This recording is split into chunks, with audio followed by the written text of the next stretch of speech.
Hello, everyone, and welcome to Pixels. This is a gaming show, if you didn't know it, and this episode is a special on BlizzCon 2019.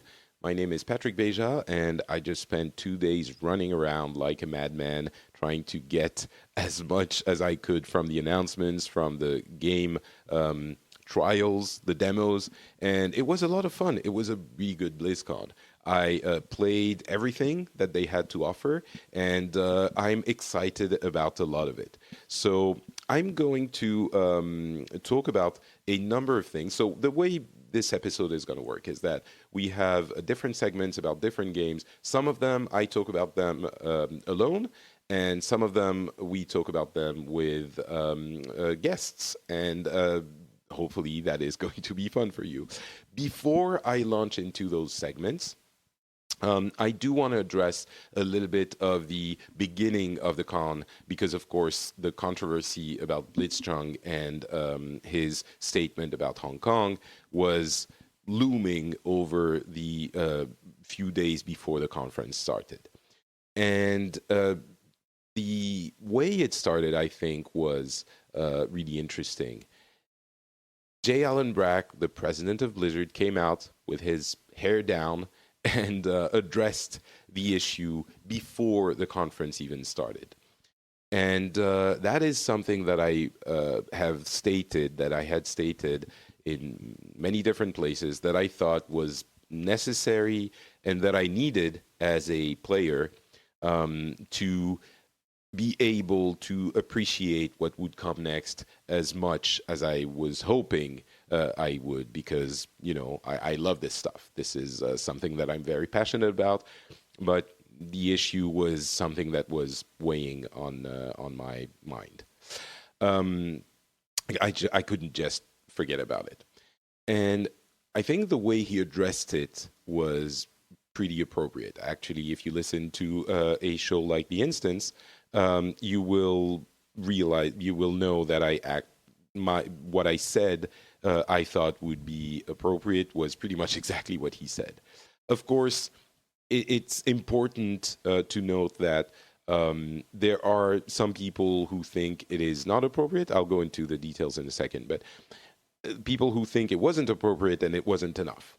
And the thing is that I think the expectations or the demands of those people are not very realistic or reasonable, one or the other, or maybe sometimes both. I think there are two things that people are saying that should have happened. One, not really, but it's like in the realm of potential possibilities, however slim they are. Blizzard retires from China. You know, that's a way of protesting what's happening in China that I guess could maybe be conceivable. And again, when we start talking about these things in such grand scale, it's not about Hong Kong, just Hong Kong anymore. It's the issue of the way China is becoming more and more totalitarian. And that is way beyond just Blizzard, way beyond games. It's tech, it's politics, economy, it's a bunch of things. So that, regardless of all of that, I think Blizzard pulling out of China is not a conversation that we can reasonably entertain. The other thing is to reverse the ban for Blitzchung and maybe the casters as well, of course. And again, that I don't think is reasonable. I think there are people who are making the argument, which I can understand, that this is a free speech issue. So it's what he said is acceptable because it's the good kind of political things that he said. And I can completely understand that argument. I just think that the precedent that it set and the position it puts Blizzard in of arbitrating what is acceptable to say and what isn't acceptable to say is an impossible position, as we're seeing in, you know, the issues that all of the tech giants are having. It's just, it will never work. And we've seen, or maybe not it will never work, but all of those companies that are, whose core activity is to get people to communicate, aren't managing to make anything satisfactory. because it's impossible to decide for a company, for anyone to decide essentially on morality of what is okay to say and what it isn't. And while many people, probably most people, myself included, probably think that what BlizzCon was saying is, let's say, good. For the future, if they say, okay, he's not banned anymore, even with the reduced 6 months ban, we'll waive that. Then they make a precedent and they put themselves into a position to decide if someone else says something else. Okay, is this something that is quote unquote good or bad? And that is, I mean, it is such a shit show. If you think that Blizzard should do this, I really think that doing this, meaning waiving the ban, maybe the ban should be brought down to 3 months. Maybe that would be more reasonable. But waiving it completely, if you think they should do this and put themselves in this position, set this precedent for the future, I really think you're not being reasonable. I really think you're misunderstanding how difficult a position that is to be in, especially for a company which is about making games. They're not Facebook, they're not Twitter, they're not the TV channel. Their job is not to communicate stuff.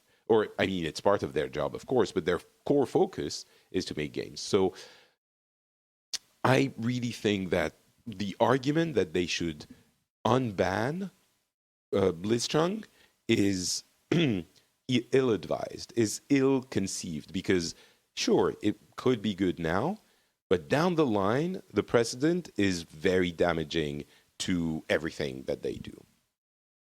So, yeah, I don't think they should completely unban him. I think setting the rule that if you do talk about political stuff, you get a 3 or 6 month ban, whatever, is a rule that they can apply uniformly, that is not contestable, although, like, it doesn't bring the question of what they said is either good or bad.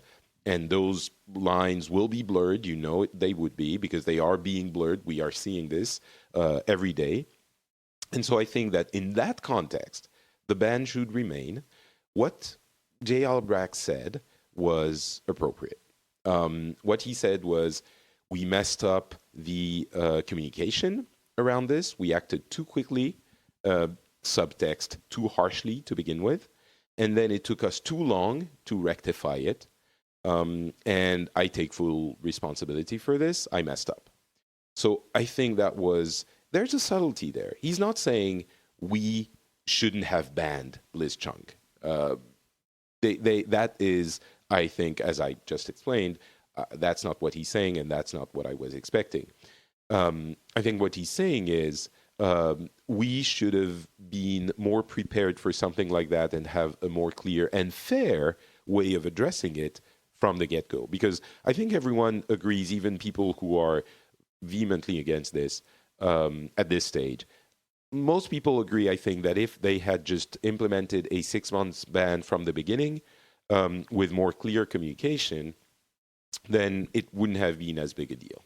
So there's a little bit of a disconnect there with people who think, well, I understand that these kinds of ban can happen. I disagree with the characterization of the message as being negative, but blah, blah, blah. So I think the way they handled the communication is what he was apologizing for, taking responsibility for, and that is fair. But it only works if that's it. If he stops there, I think it's not enough. It only works if he continues on to the next part. Again, it's something I outlined on the instance and a few other places. So obviously it works for me because that's what I thought they should do. The next part is saying, that being said, we encourage people to talk about stuff. And he addressed this a little bit, not directly, but essentially what he said was, you can say whatever you want here. You can say whatever you want around the conference. And there were protesters whom I talked to quite a bit. Really interesting stuff. They were protesting in a obviously very peaceful manner. They were very friendly, not in love with what Blizzard has done, of course, but saying to people, we don't want to ruin your fun. We want you to be informed, which is exactly, I think, what should come out of this. They should, people who are angry about this, I understand being angry at Blizzard, but I think that energy would be much better used and directed at getting informed about what's happening in Hong Kong, in China in general, and what can be done about it, all of that. Because I suspect, and I might be cynical here, but I suspect a lot of people who are spending a lot of time being angry on Twitter and on Reddit and whatever about this have not taken the time to inform themselves, to go to a local organization, to read up on this from trusted, reliable sources. And that's the supreme irony.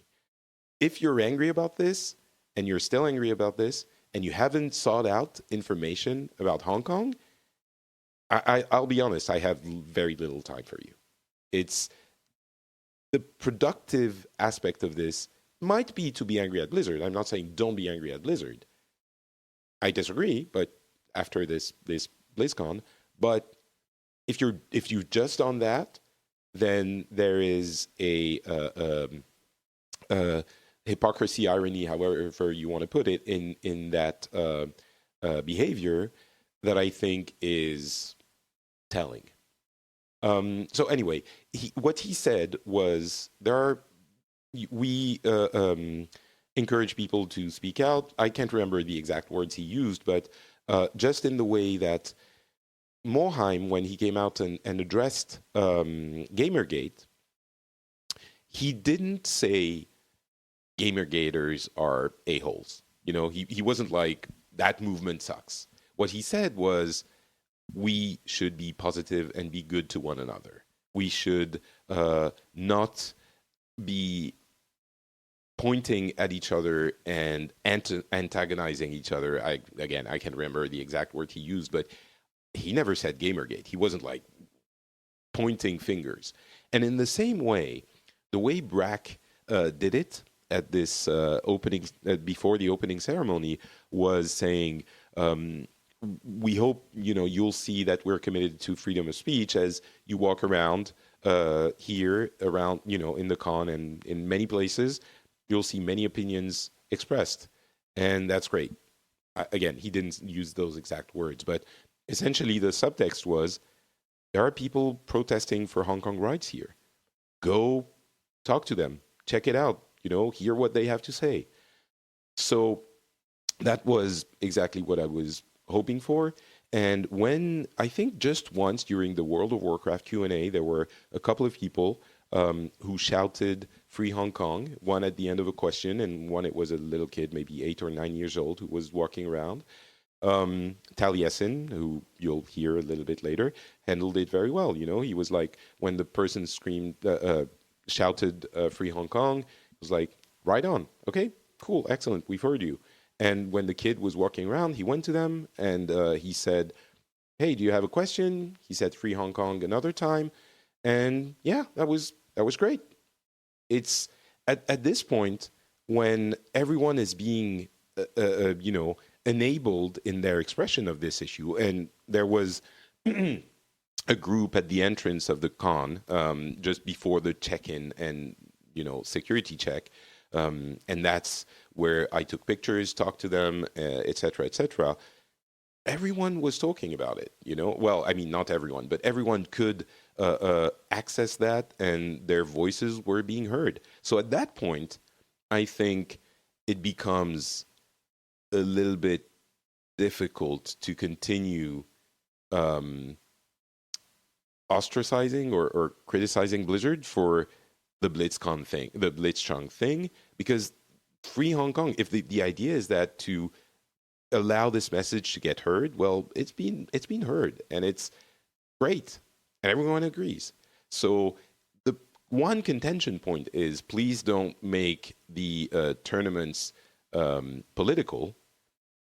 But if you want to, that's essentially what they said. If you want to talk about this on social media, on your streams, we won't ban you for that. That's the subtext, I understand. And he said, we have to, our actions will speak louder than our words. And what I took this to mean was, we're not going to ban you if you do stuff outside of the tournaments, which is, significant because they have been, and there have been frustrating examples of, well, frustrating. That's where it comes to deciding what is good or bad. When some players on, different games, different companies, but I think including Blizzard, have expressed misogynistic or homophobic, racist comments, they have been banned. I'm thinking about the Overwatch League. They have been banned, and they got strikes in the league and stuff like that because they had done it on a stream, and that was a big question as well. So, what are they going to do if that happens again? I think if Hong Kong comes up, definitely they will not ban anyone. So, we kind of bump into the issue of deciding what is bannable and what isn't. But what is for certain is that they don't want to have to deal with that during the tournaments on the official elements of that. And again, I think that's completely understandable. So anyway, that was the introduction of the conference. And from then, them and I could move on to the actual games. I'll add one last thing. If you disagree with my interpretation of all this, I'm very happy to hear from you. If you agree, I'm very happy to hear from you as well, and for you to tell me how reasonable and balanced you think I am. But if you disagree, I'm happy to hear from you, but please don't yell. Please don't just repeat the same thing endlessly. I addressed a lot. This is probably the biggest segment of the entire show. I think I addressed a lot of the issues. Just don't come and repeat the same thing if I addressed it. If you have something new to bring, if you have remarks on what I said, very happy to hear them. But I'm stepping away a little bit from the endless circular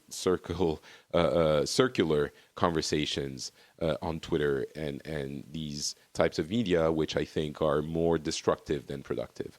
And I actually had a thread on Twitter about something like that, which was really interesting, which I think I might address on the Phileas Club, the other show I do in English, maybe as an editorial for patrons, because there was some interesting stuff that happened there, and after I posted a long thread about it. So we'll see. We'll see if I have time to do that. So anyway, now that this is addressed, the games, Diablo IV, Overwatch 2, Hearthstone, a bunch of super exciting stuff happened, and we will be talking about them to you just now.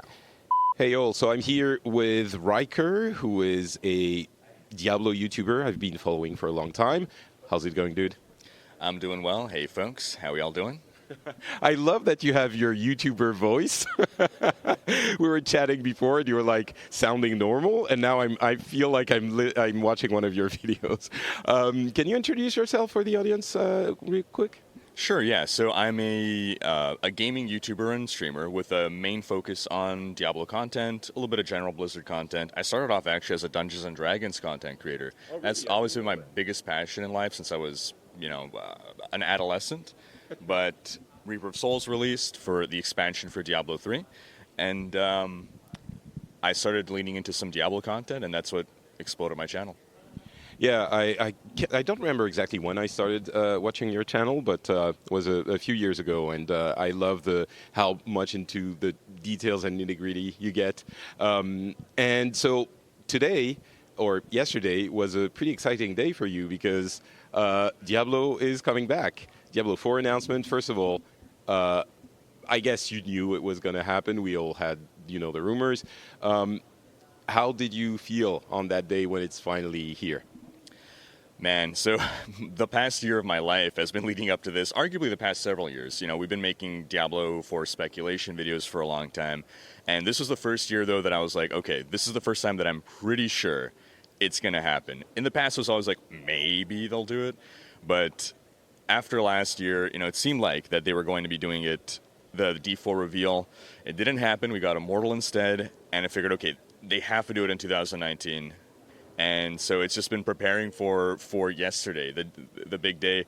Honestly, I was a bit shell-shocked, I guess. I wasn't able to fully process. I was in journalist mode and not in fan mode. But later back at the hotel, I went back, I watched some of the footage and got to experience the emotions a little more. But yeah, it's awesome that we can finally celebrate as a community. And from what they've shown, especially that first cinematic, everyone seems happy with at least the art direction, the story direction. They've absolutely nailed that horror vibe that people missed from Diablo. So it's just exciting times. I'm really happy that everyone is happy again. Last year, it was sad times.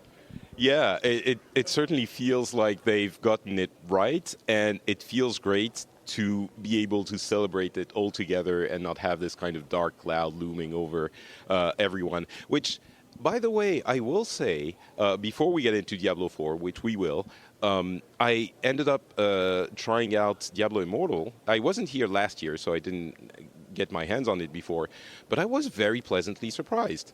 And I think maybe it's because everyone's happy, so it's okay to be happy about Immortal.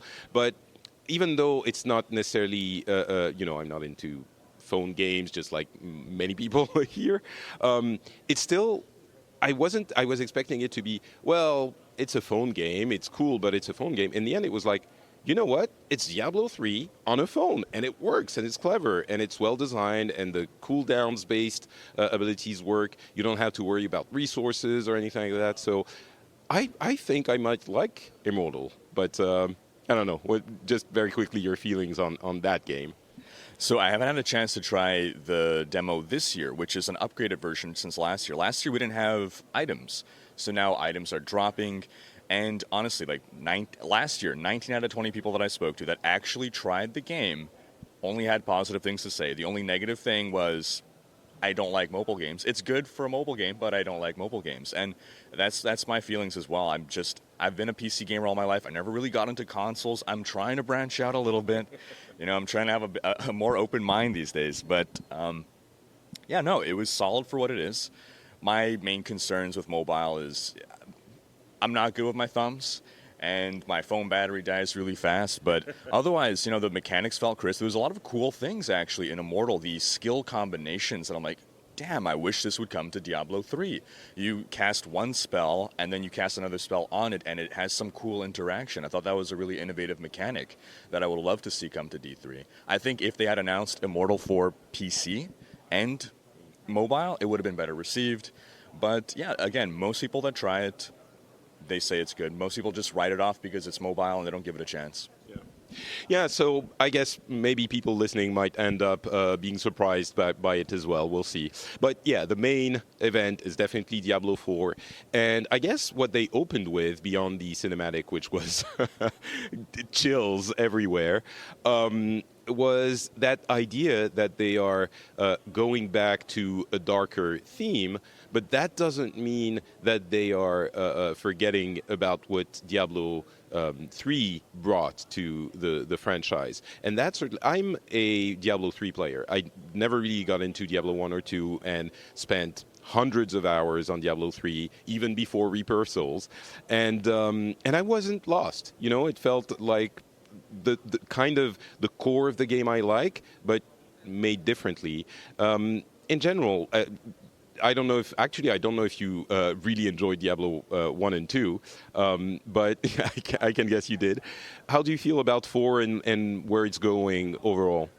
So overall, the gameplay build that we have, it's an early build. If you look back on the first gameplay footage of D3 versus release, it became more polished. There was a lot more to it. So I try to frame things with that in mind. But one thing that they've definitely retained from D3 is that fluidity of combat. I think that's probably the thing that D3 did best than any other Diablo game, possibly any other ARPG. Just the feel of combat is really good and smooth and fluid, and they carry that so far into D4.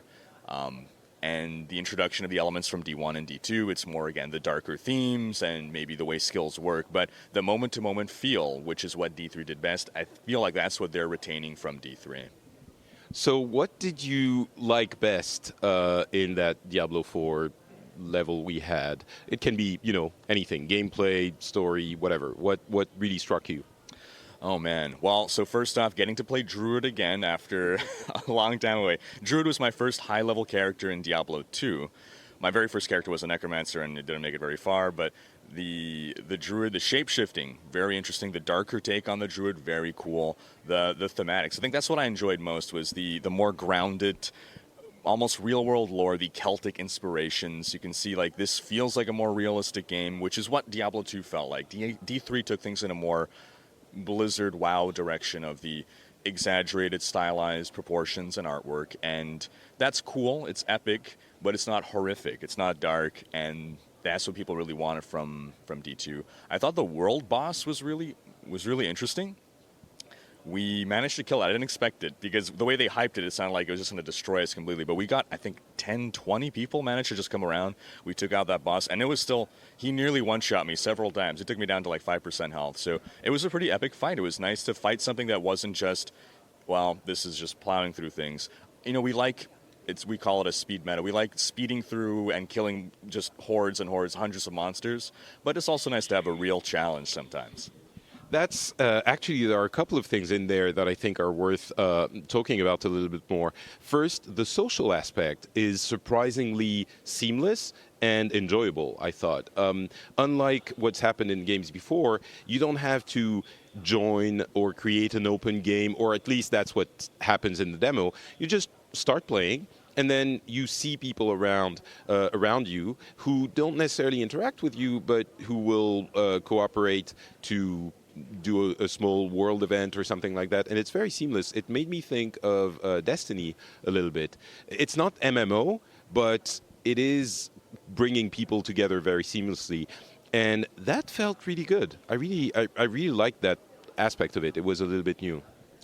Yeah, so one thing that they never specified, or they never stated anything MMO, despite some obvious MMO-influenced features, such as the shared world. I suppose, the first M, the massive, we don't know the exact scope of how many players they intend to have in one area, but it felt like, from the demos, it felt like maybe 10, 15, not 100, right?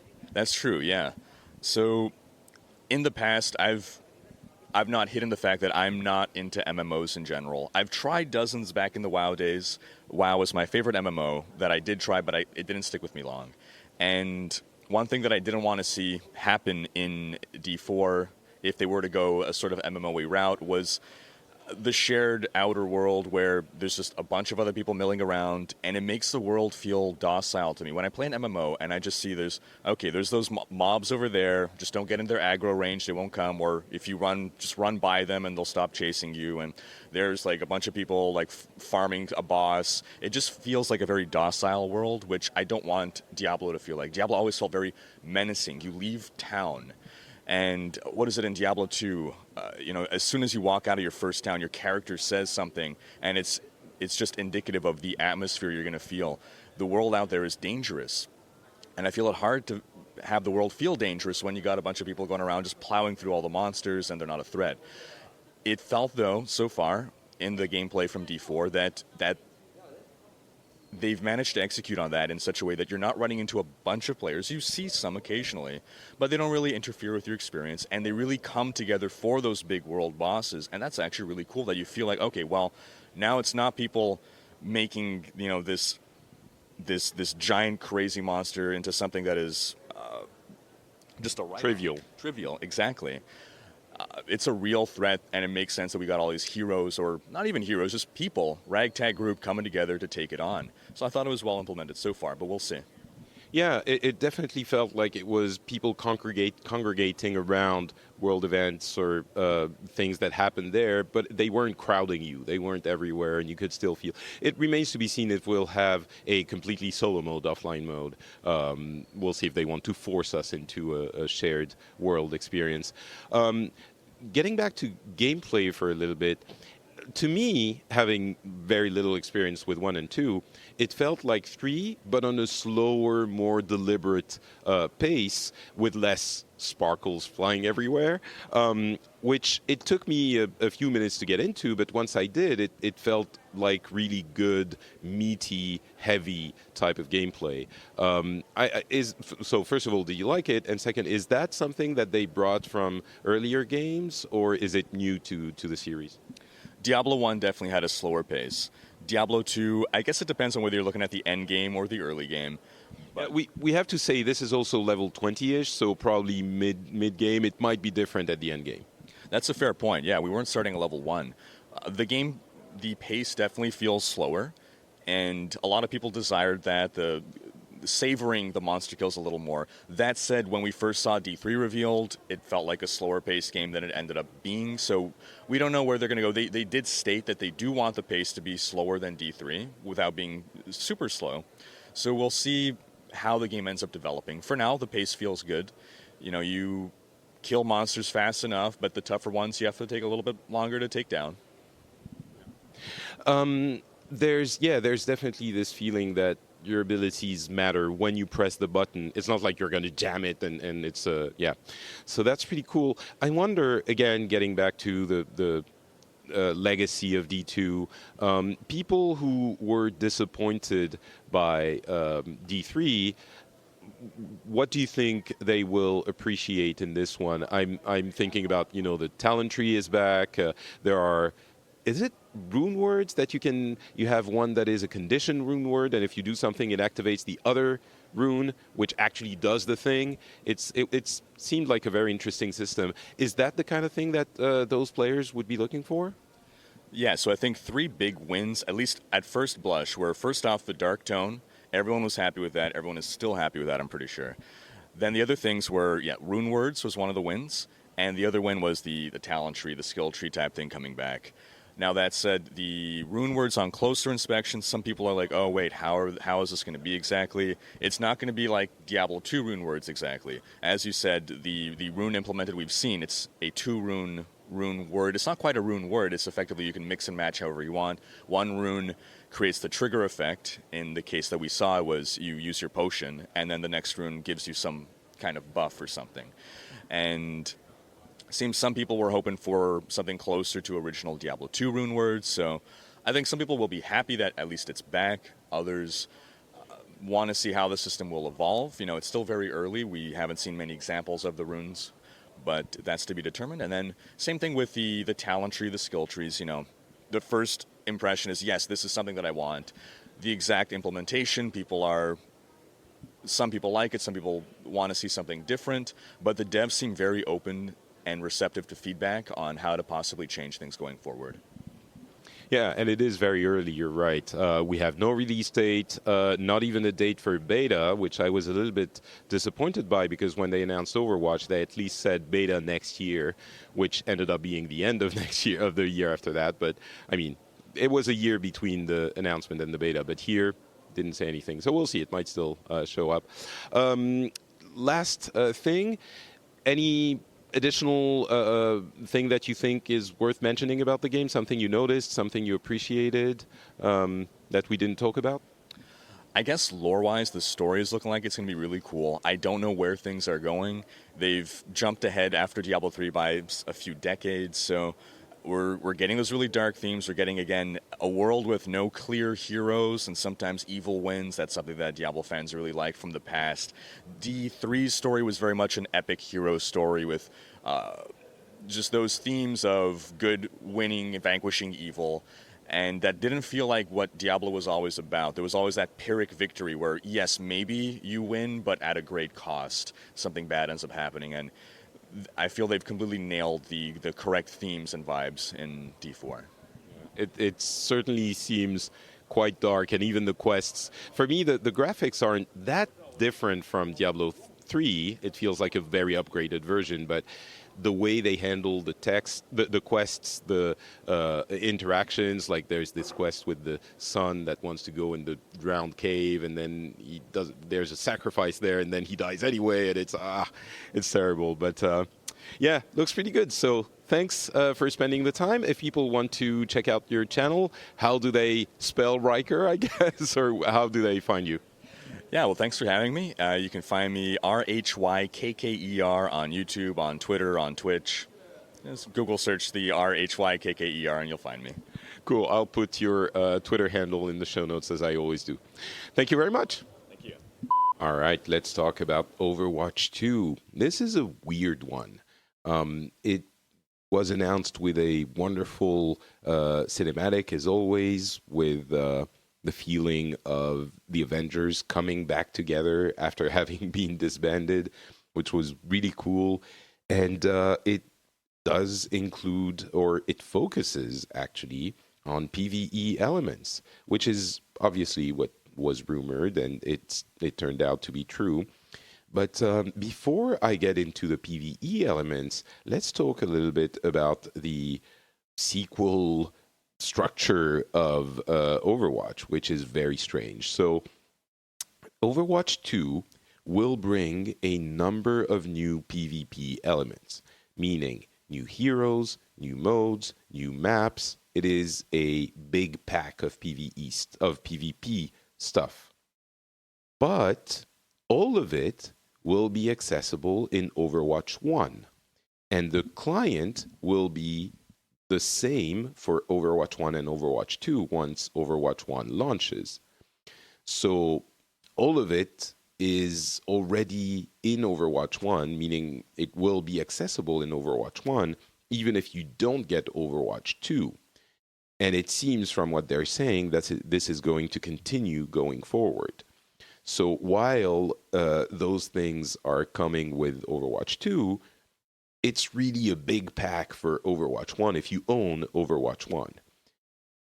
It's obviously great because you don't split the player base, the Overwatch League can continue functioning, etc., etc. But even the UI changes, not the graphics engine, but the UI changes of Overwatch 2 will be included in Overwatch 1. So essentially, once Overwatch 2 launches, you get Overwatch 1 gets upgraded into the new client, and the PvE mode from Overwatch 2, I guess, appears somewhere, but you don't have access to it unless you buy Overwatch 2. So while Overwatch 2 brings a lot of things with PvE and PvP, they are already available to players who have Overwatch 1, which I suspect is a lot of people. And they didn't talk about the price structure. They didn't say if Overwatch 2 will be a full-priced game, if player who already own Overwatch 1 will get a discount for Overwatch 2 or anything like that. So it is definitely a strange way to think about a sequel for a game, since people who already have the first one are gonna get a huge amount of what's going to be available in the second one. So I'm sure we will have a lot more questions about this, and we will have over the years until it comes out. We don't know exactly when it comes out, but we suspect it's not going to be, probably not next year, maybe towards the end of the year, but probably not. Well, I mean, a year off, I could see it possibly starting a beta or something like that. Which brings us to the question of what happens to Overwatch 1 until Overwatch 2 is released. And they said that they are working on new things for the first one before the second one comes out. So there will be at least one new hero. There are a few tweaks in modes, etc. So at least one new hero. We can imagine maybe two new heroes, which would mean if the game comes out in a year, it would be reasonably populated for the first one as well. The big worry was, of course, that the first one would be stale as we wait for the second one. But they pointed out, we've been working on Overwatch 2 for a while, and we did get a reasonable amount of updates in Overwatch 1, even as we were working in Overwatch 2. So that might not change a huge amount. So, yeah, I mean, not change a huge amount, meaning the rhythm might not be that different from what was happening over the last year or two or something like that. So, all right, that is what happens to Overwatch 1. And now let's talk about the PvE aspects of Overwatch 2. Of course, this has been a very much requested aspect of the game and the franchise, and people are very excited to have a PvE experience for Overwatch 2. The key element, as I often say in these games, is that you need replayability.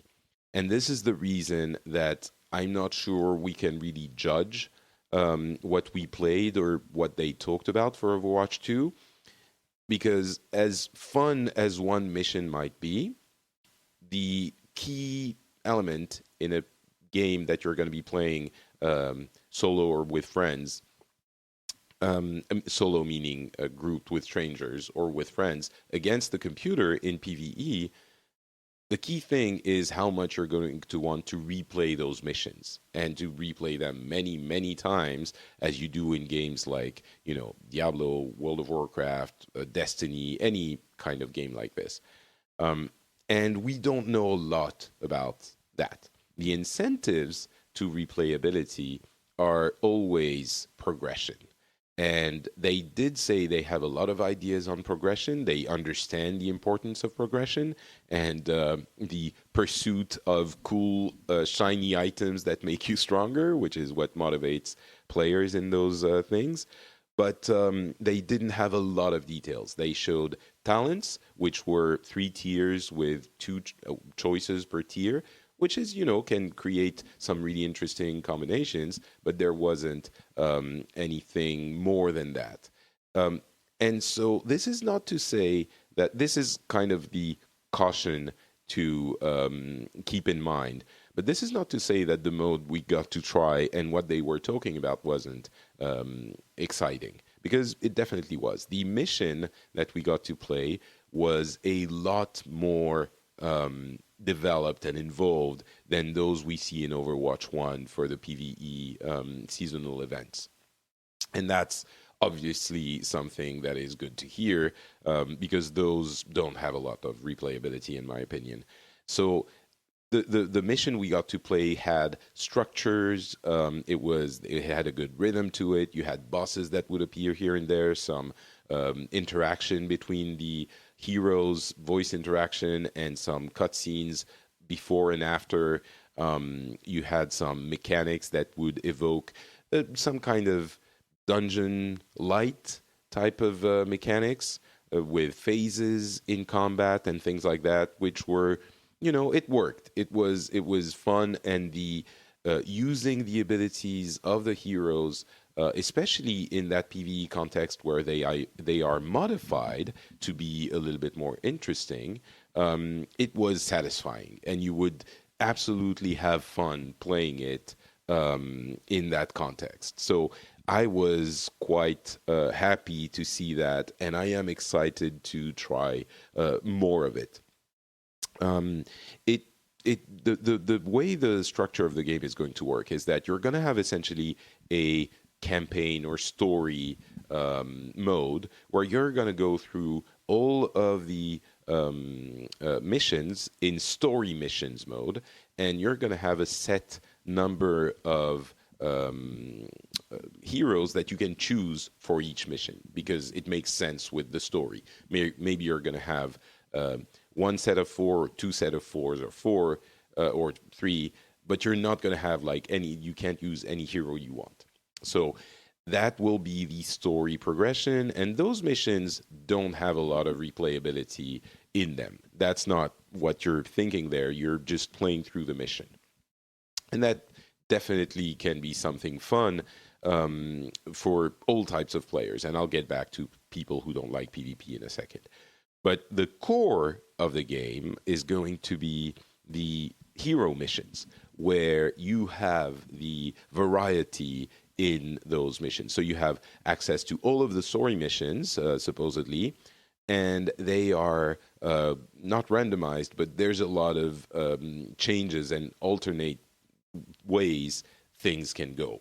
So you can have different types of enemies. They took the example of Null Sector, which is the Omnic group, big robots, and Talon, which is this antagonist group in the world of Overwatch, and there will be more. So those come with different types of enemies, etc., etc. There will be multiple types of objectives, possibly even on the same maps. So there you have another type of variety that can be introduced. And there are a number of other elements so that each mission is different from the next, even if it's on the same map or etc. So that is one element of variety that you will go through, and it looks like an overworld, and you will. It's not quite a world map, but something like that.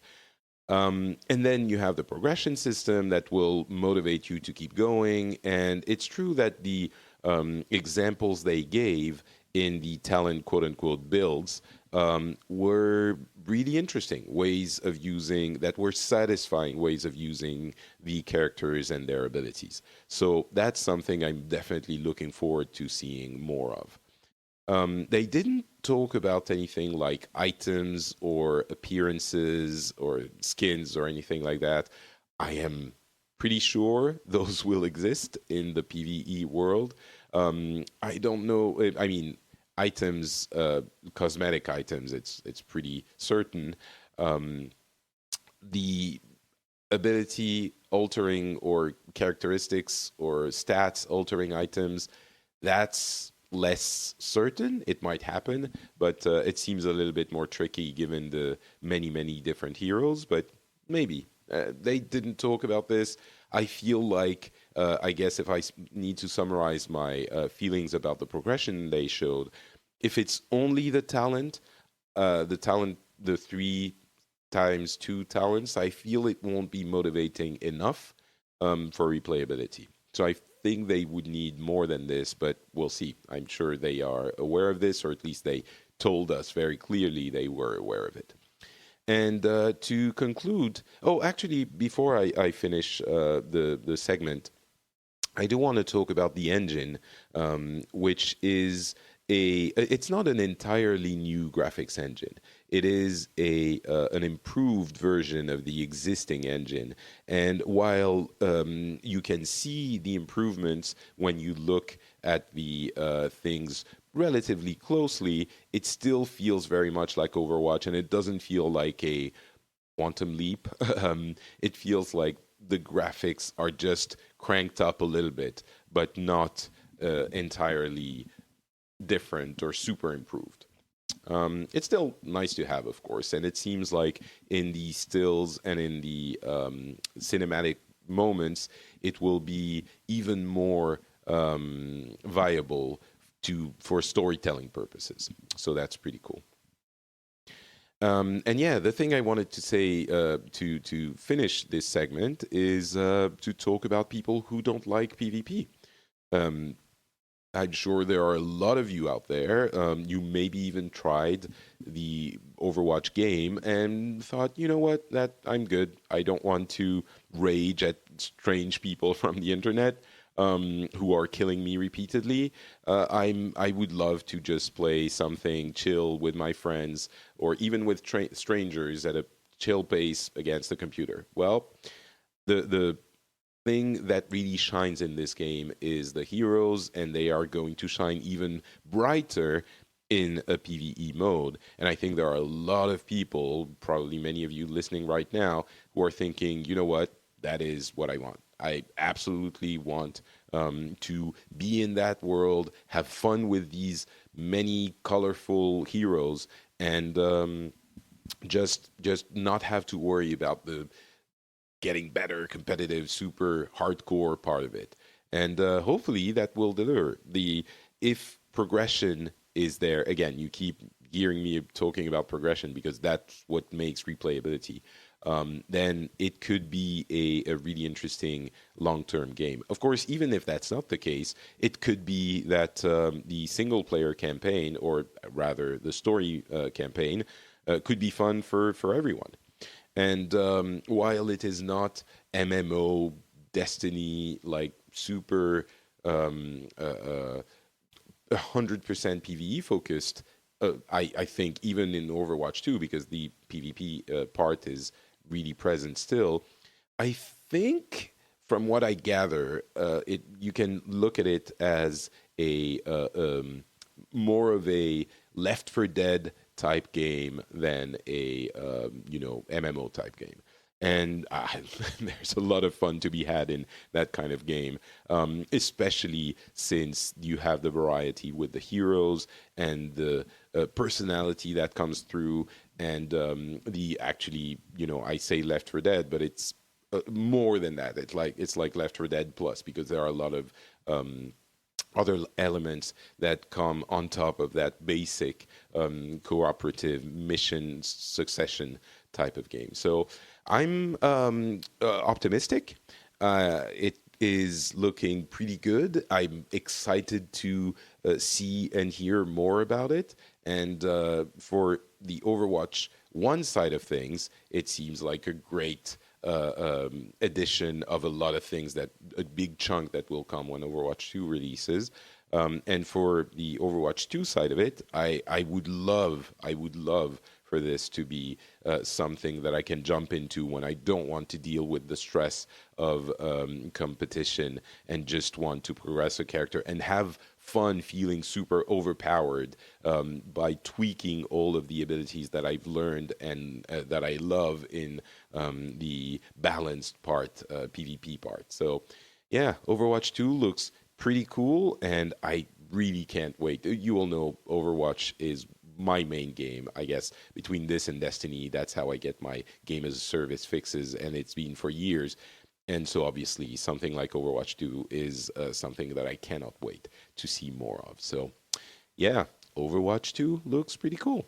All right, so we're here with the hosts of the Q&A session that just ended for World of Warcraft, the world famous Taliessin and Evitel. How's it going? How do you feel? Relieved, and I'm at that really interesting stage where I basically just can't wait to get drunk now. Obviously, I feel when I wake up in the morning, I'm like, I'd quite like to get drunk now, and then by lunchtime, I'd really like to get drunk now. But now, I've never wanted to get drunk more in my life than after we finish that Q&A. How about you? Do you want to get drunk?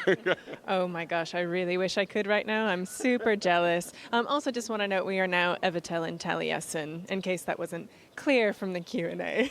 I believe you will need to change the channel's name. So World of Warcraft Shadowlands was announced at BlizzCon. You are knowers of World of Warcraft. What do you think about what was announced for this expansion? I'm going to start with Evitel. I'm super excited. It sounds like a bit much when I say it out loud, but it feels like a new game in so many ways, having all these new mechanics, kind of new approaches. We were a little bit worried in the beginning when we kind of just saw the first panel and it just said, okay, new zones are coming. But after kind of seeing the what's next, the deep dives, I'm really excited for Shadowlands, I have to admit. All the customization options are really appealing to me, and seeing those big changes in kind of classes, kind of class fantasy, moving away a little bit from specs I have a few questions about, but overall I'm really excited. Yeah, it seems like they're focusing on player agency and only a few features that are going to be more significant than maybe what we saw. I remember when we saw the announcement for Battle for Azeroth, obviously we were all excited because, we're shills for Blizzard. But there was like this, there's this feature. What is it? I'm not too sure. This one, the war fronts, what is this? Now it seems like there are like three really solid things and a return to maybe thoughts they had putting a classic together, more difficulty, more player agency, less RNG. What did you think, Taliessin? I'd second that. I mean, that's what they say when it comes to player agency, and it's easy to say that, and I guess we'll see as the beta comes out when these things start to take shape. I would say that Anima and the soul-binded kind of talent trees are the equivalent of, say, the Warfronts from the BFA reveal, in that we think we kind of know what they are, but we don't really know what they are, and it will be when we know what they are that we know what the expansion is, and so there's that kind of thing just in the back of everyone's mind at the moment, which is kind of unknowable, and the thing that will be getting the most attention, and I suspect be the least explained thing until it's actually there in the beta and we can see for ourselves. But even if it is all talk, it's good talk, and it's words that you want to hear, things like agency and choice, and the idea of your 4 different covenants that you pick one, and that will affect not just your abilities, but the actual way your character looks and the story that it goes on, and that kind of return to a more RPG-based sort of basis for the game is something that I think generally most of the player base is in favor of completely. Yeah, there's a lot of something I usually dislike, like, oh, they finally listened. It's like, I think they were listening for a long time. They try different things, and then they course correct if they have to. But certainly, yeah, it feels like there are things that people were asking for that they are implementing. What about that Tower of Korgath roguelike? Like, that seems like an entire mini game in itself. I'm quite excited. It seems you're not. You're like nodding your head in a lateral way. I'm excited because I like roguelikes, but I like good roguelikes. You know, so if it needs to be good and it needs to be well done and it needs to have a reason for me to spend 2 years. I can't think of a roguelike that I've played for 2 years. Going back and doing it, and we just asked in the Q&A now. You know, can you win the tower? Is there a win state? Which the answer was non-committal enough to mean no. So, you know, is this never-ending thing, which you can go in with friends or by yourself, but you are never going to win. It is always just a kind of a setting a high score, essentially. And I wonder if that is the main kind of gameplay loop of Endgame. That's my worry, really. If they expect that to kind of hold people's attention at Endgame and kind of hold off on lots of good story or Covenant campaigns and things like that. That's my worry at the moment. We have the covenants that we have to choose to align with. That's going to give some player abilities. We have the Tower of Korgath. We're going to have the dungeons, raids, all of the classic stuff, world quests. Is there something that you are more excited about than the rest? I'm talking about Endgame because then the leveling stuff was all revamped, but like in Shadowlands. I'm really excited about that Covenant system, actually, because it feels a little bit unknown at the moment. But I'm keen to see how those perks you get from the Covenant play out, and actually, if it's possible to change them at any point, like how permanent those choices are. But you know, I'm really simple. I see a really good cloak or an alternative to a cloak, and I'm like, yeah, that sounds good. Or it's like, ooh, I can be a little fox that runs around. Like, I know it's so basic, but I'm really excited for that. Yeah, but you know that's not the optimum talent group, though. Yeah, but look at the cloak. I'm exactly the same, and I want to be able to make my choice based entirely on which cloak I like best, or which helmet I like best, or which ability just feels better without being optimal. And I hope that things are well balanced enough that can be a thing. You know, I want my choice to be based on the RPG factor and how I feel with those abilities and how much fun they are for me, rather than reading a guide in Wowhead.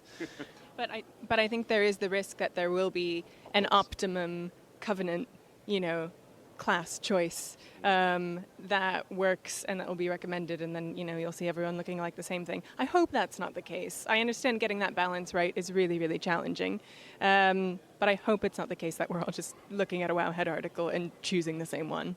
I think to a certain extent that's unavoidable. There's always going to be some of that.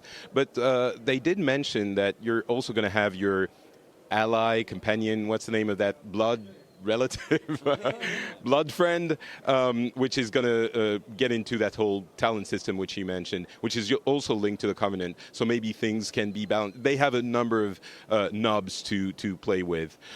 Something that I was kind of surprised by and excited about was the idea that the endgame zone is going to be more challenging, more difficult. They did put a lot of emphasis on you're going to go there, and you're probably going to die. And you have to be careful. And again, this seems influenced by what they rediscovered in Classic. I'm curious about it, but I also am not someone who is super excited about Classic because I don't like dying all the time. What do you think about that difficulty in the endgame zone? You compare it to Classic, which is interesting because for me, the exciting thing about that is how completely different it is from Classic. In Classic, you pull some mobs, and if you pull too many, they will kill you. The systems within the Maw sound a lot more interesting. You know, you kill a mob, and that gets the jailer's attention, and he will send a mob out looking for you. I always thought it'd be really cool if that happened in sort of world quests and stuff. If you did too many world quests, there would be an assassin that just came out looking for you, and it used that AI to kind of hunt you down through the map. And that sounds like that kind of thing, which sounds super interesting to me. So yeah, I mean that's in theory a really interesting and diverse system. So hopefully it'll be great. I think, you know, we all say that we'd like a zone which kicks our ass and it kind of is very difficult and the enemies hit hard. But that did kind of happen in Nazjatar when we first got there, and it turned out people didn't like it so much after all. So, I mean, that's the thing. You're always trying to second guess the player base a little bit. But so far this expansion is doing a very good job of answering the complaints that people had about the previous expansion, which is what a lot of expansions tend to do, and sometimes it works really well, like in Legion, coming from WoD, and sometimes it's the obsession with answering the criticisms of the previous expansion that end up causing the problems, like with Azerite Armor. If you look at Azerite Armor in BFA, nearly every single feature of that was designed to specifically answer a criticism about artifact weapons, to the extent that it kind of formed the identity of that gear more than it should have done, and it's one of the things that caused so many problems, I think. So hopefully they're answering the right criticisms in this one, and not just telling us what we want to hear, and giving us good systems and gameplay as well. The other thing I want to talk about for a little bit is the revamp of the leveling process. For alts, they really focused on the fact that when you level through the game once, you're going to have a certain experience, and then it's going to be a lot easier. In significant ways, you're going to have much more choice in how you approach things, and especially for the old world content, beyond the fact that they are squishing the level to 60, which if some people listening to this are not very much into World of Warcraft, it probably is going to seem a lot more approachable. And then, so you play through an introductory experience that's going to be revamped, and then you choose which expansion you're going to go through for your entire 50 levels of leveling, starting with Shadowlands. Thoughts, good, bad? I think it's a nice introduction for a new player, and if I understood correctly, if you first start playing, you level up 1 to 10 in kind of the new leveling zone they have. Yeah, you have to, and then you have a choice. But is it then that you're supposed to level through BFA? Yeah, you have to if you're new. You have to level through BFA if you're new. Yeah, that's the expansion that you have to level through. The idea being that you have a shared history with current players then as well. Right. And I think that's really interesting because as someone, who has come in and out of World of Warcraft over the past few years, I've been more on it, but earlier on, I'd kind of drift in and out, and I really didn't keep up with the story. I didn't really know what was happening. It didn't matter because I was kind of in my own RPG world, but I think that's really valuable to a new player. And then, of course, once you get through that experience, you want to do it again, you can then choose any expansion that you want to go through. Even if you don't really know anything about those expansions, I feel like the kind of Chromie intro that was being talked about gives you a flavor maybe of what those different expansions look like and feel like, and then you decide, okay, I like ice and dragons. I'm going to play Wrath of the Lich King. Or if you prefer something else, you can go in a different direction. I think it's really nice. It narrows down some choices for you in a really productive way. Yeah, it seems like it will enable people to get kind of, if they like alts and play leveling different characters, they're going to be able to have almost a different play through a different game for every character. That's a pretty clever way of doing it. I liked the scaling, but this is not bad either. Okay, last thing, more broadly, this BlizzCon, what did you think of the show? What do you think of the mood? What are you taking away from it? Yeah. we've actually managed to see more of BlizzCon than we usually do this year, because usually we're left to our own devices, and we get very paranoid about having to make content. So everything we see, we go and see the opening ceremony, and then we run back to the hotel room, and we make a video, and we put it out, and that kind of costs us seeing various panels and things. We're on a very tight kind of official schedule this year, so it's actually being incredibly freeing for us to be able to go and see more than we would. And it's been a huge BlizzCon, some incredibly significant announcements and things. And with Evitel, I was actually surprised at how underwhelmed I felt by the initial Shadowlands announcement. Obviously, the cinematic that went with it was incredible. But just knowing so little about it from the features trailer, and everything I've seen about the expansion since, the two big panels that explained everything, has taken my hype up again significantly. So I feel like it's just the beginning of BlizzCon right now. It's not. It's definitely right at the end.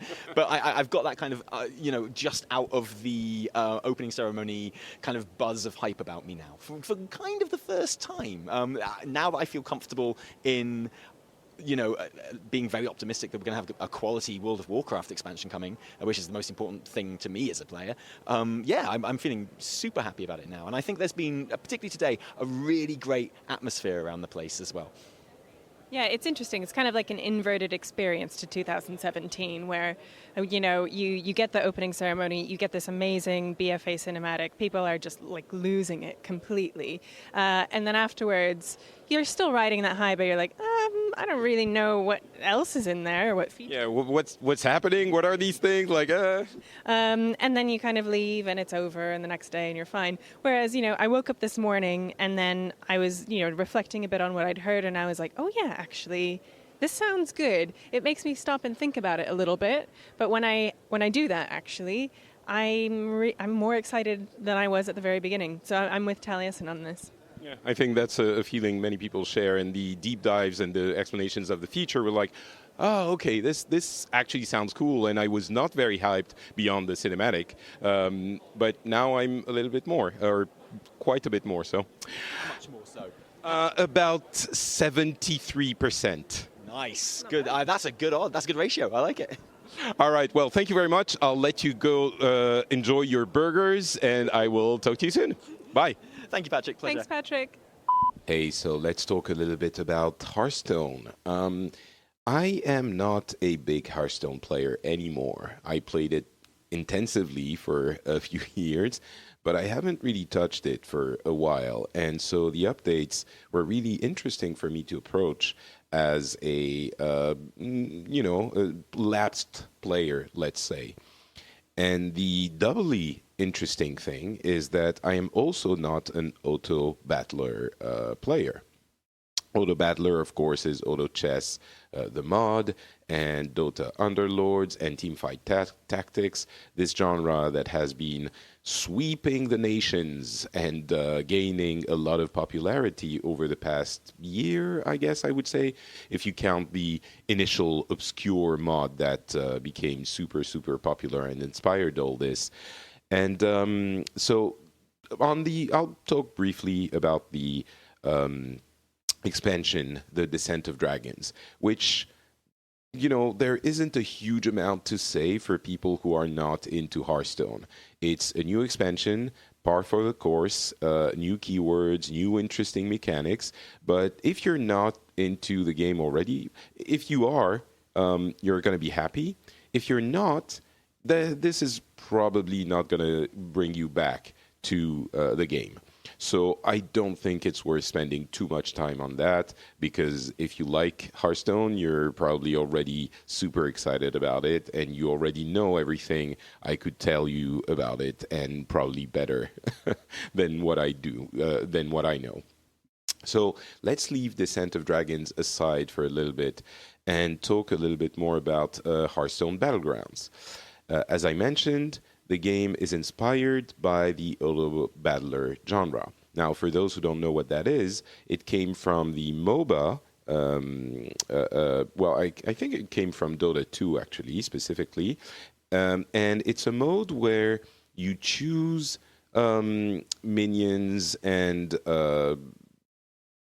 creatures that you set up in a strategic way and that then do auto battle.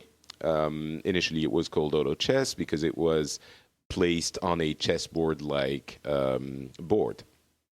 And so you choose minions, and then they go out and do battles. They have the animations, and so the strategy comes in choosing the creatures you're going to use and choosing where you're going to place them, stuff like that. In Hearthstone, it translates pretty well because of the strategy aspects of the game to begin with. And they already have all the elements that they can put together, tweak a little bit to create something like that with multiple rounds, of course. And the way it's implemented in Hearthstone is that it is an entirely new mode. It actually takes a spot in your new modes button in your UI. And so you have the arena on one side and Battlegrounds on the other. And Battlegrounds is an 8-player mode. So you start the game and you get a choice between 2 or 3 heroes that are completely new, that have new hero powers, and sometimes a little bit wacky or a little bit different from what you see in the regular heroes. And so it's an 8-player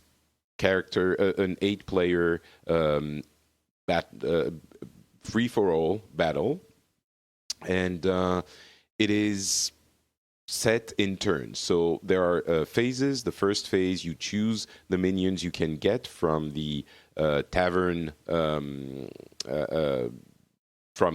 UI.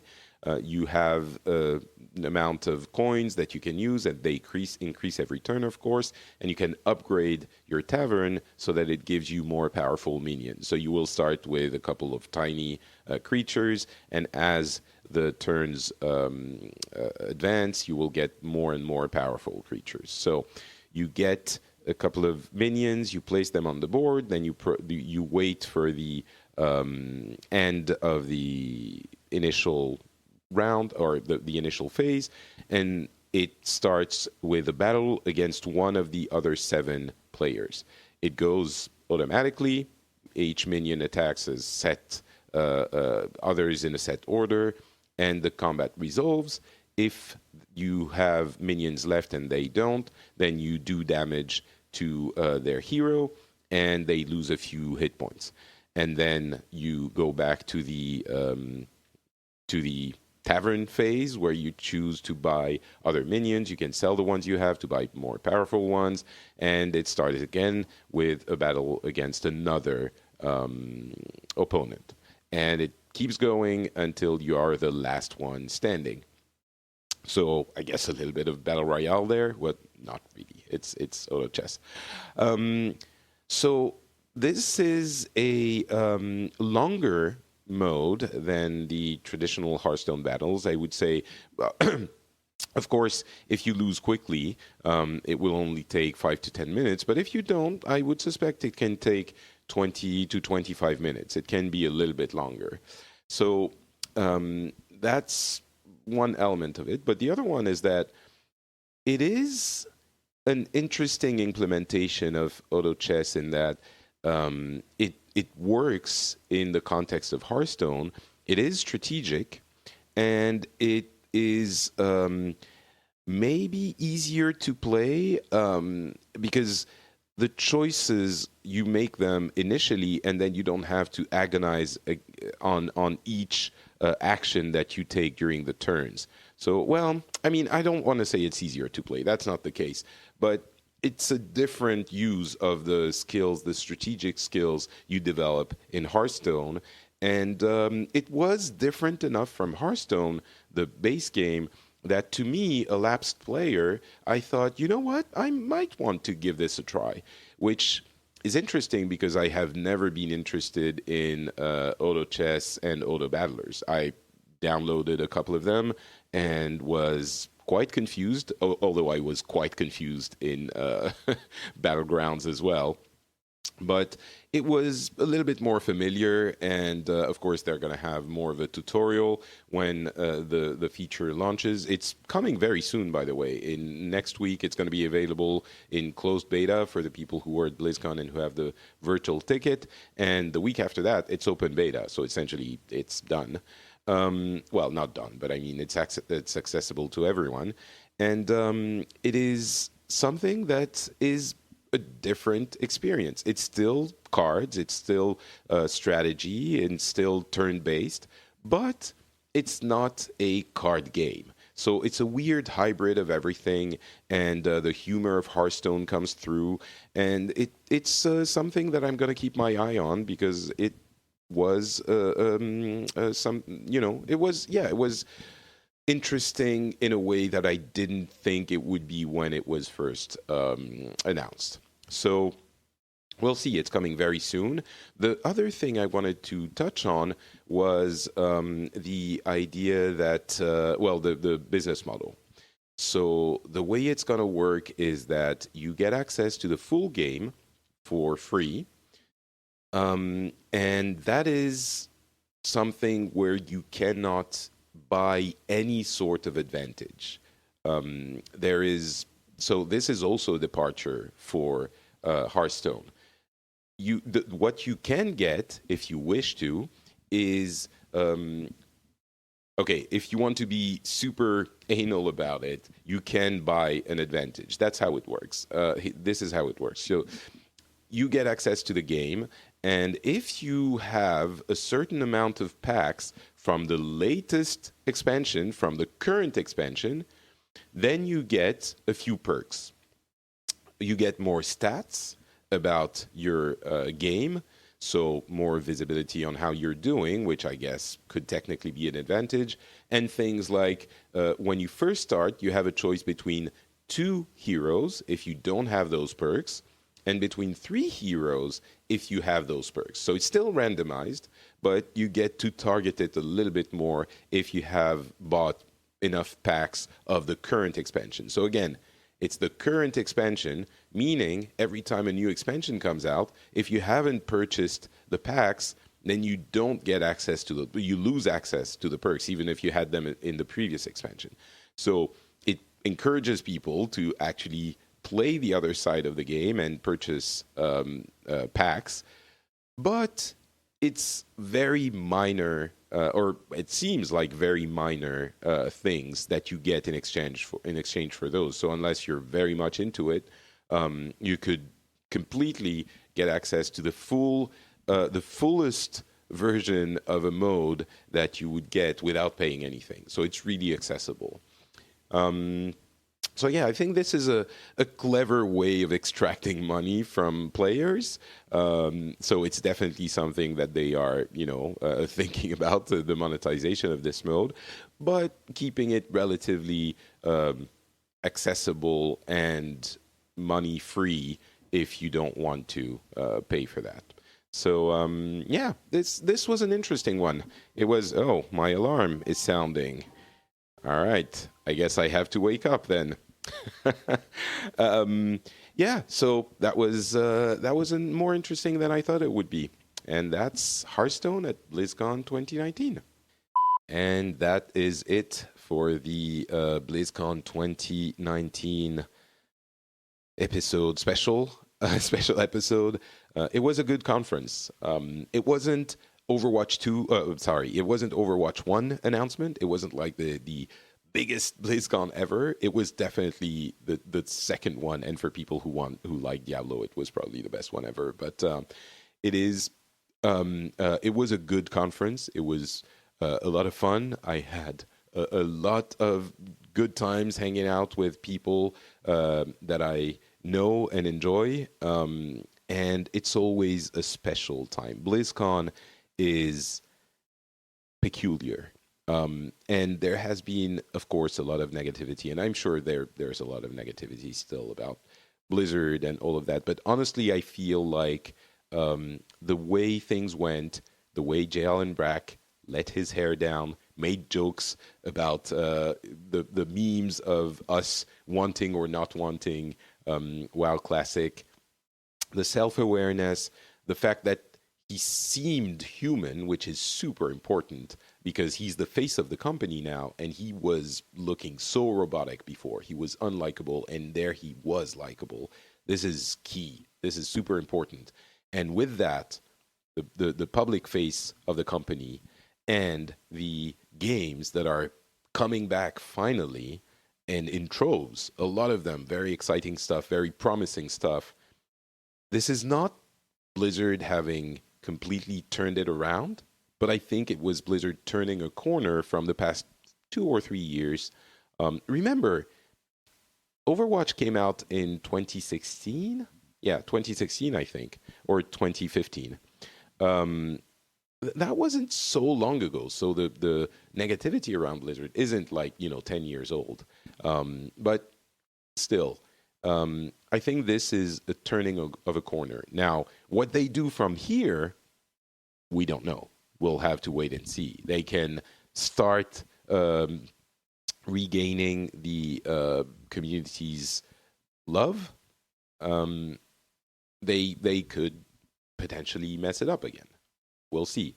But I really think, especially at BlizzCon, and of course, it's the people who are the most engaged of the fans. Although, if last year is anything to go by, that they can also turn on the company if they mess up.